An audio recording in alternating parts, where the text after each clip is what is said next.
hard, learn on the job and learn only a smart, piece of one small piece of the uh, puzzle, and then you specialize, and that's it. This is another article which talks about why does India have such a shortage of good engineers. 6 to 7% of our engineering graduates are employable in the core engineering sector. We have reached a really sorry state of affairs in engineering education. This is an article published in Huffington Post in India.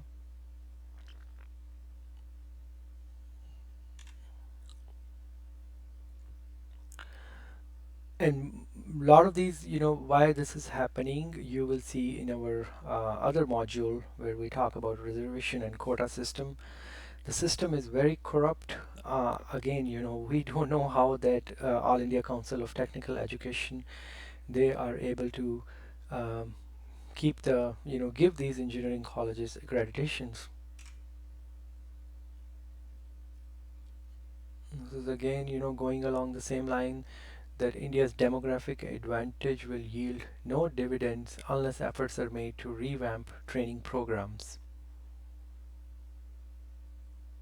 Even though uh, the median age in India is 29 by 2020, but the shortage of skilled workers is extremely high. India doesn't even have skilled welders, crane operators, heavy equipment mechanics, even like uh, you know there is a big shortage of power in India. Power, you don't even have skilled technicians who can fix your generators, power generators.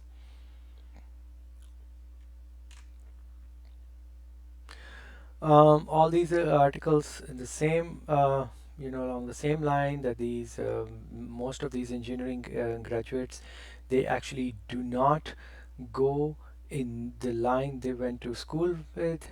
Some of them are doing some sales job, some they may do MBA, some may get only very unrelated type of jobs. It's just engineering, degree is a, and in the end it also talks about same thing, that only 7.5% are employable.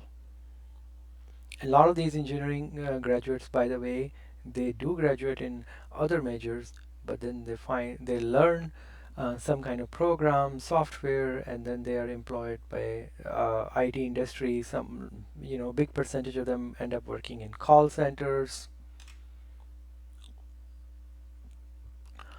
Some of them, who can afford, their parents can spend money, they can go to foreign countries, work hard over there, and in the end, they will be able to get a job because of the OPT program, H1B, or they may just continue, after masters, they may continue with PhD because eventually something will work out. But this is the state of engineering education in India. This talks about the number of engineering seats to go down by 80,000 this year. And this again, this is not that the All India Council of Technical Education, they are closing. They only they might have closed few colleges, but majority of these colleges are closing because students have decided, they're uh, deciding not to go there, and a huge percentage of students actually now they are going to foreign education, because the cost of education in India has gone up, and it's easy to get bank loans, and then there is this consulting industry like we explained in other modules.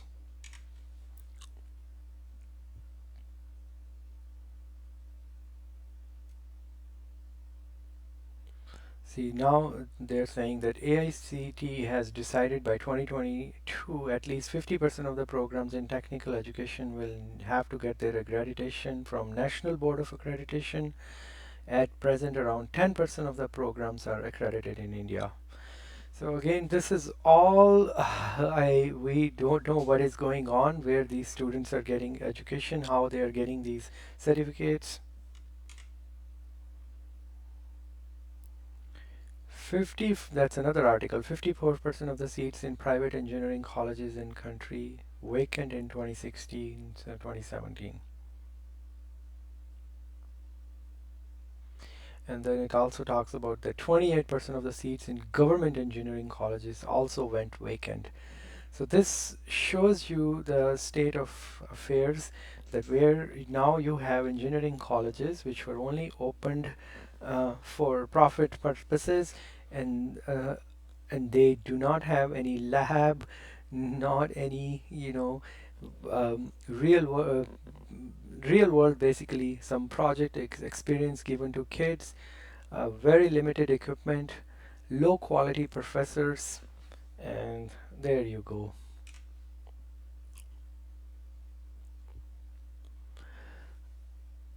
In Tamil Nadu topped the list with 1.5 lakh seats going empty, following by 1 point, again, 1 lakh is zero point 0.1 million. So 0.15 million seats actually went empty. And this is another article which talks about Tamil Nadu has 526 engineering colleges, followed by Maharashtra with 380. And again, I mean, these probably numbers are older, or there may be different from what we saw before, or it could be like one engineering college, and then it has multiple centers. So don't know exactly.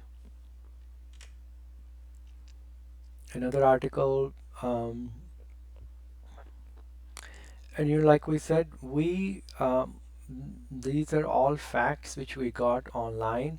Nothing, none of it is our opinion, but what we read online, what we found online, we're trying to share with you. And you guys can go to these websites and read further.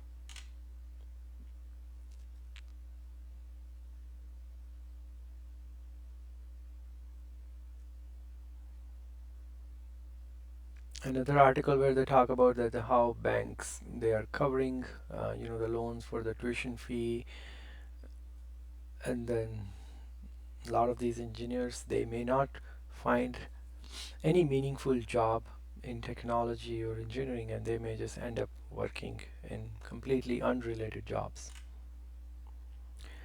And another article we found at the World Forum, Economic Forum, that China produces twice as many graduates as US, and this talks about how the number of graduates produced in last 20 years has gone up in China,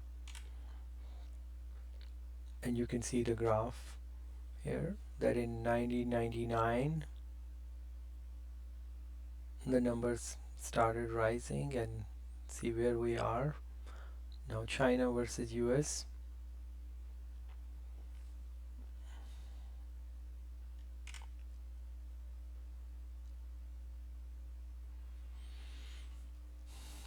And the the problem of low quality engineers being produced in China is also bad, but not as severe as in India.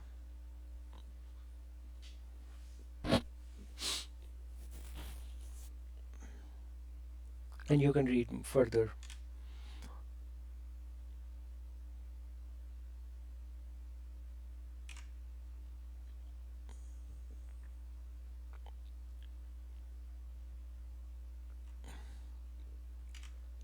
So we'll stop here, and then these some articles like how these because a lot of these Indian skilled workers, they end up leaving the country and they work in Middle Eastern countries. There's talking about some skill harmonization because they cannot find like I said, meaningful jobs, and sometimes they forge their resumes. So this is how other countries, when they pick graduates from India, what they do versus what US is doing. um, these Middle Eastern countries, they have a far better screening mechanism in place than US.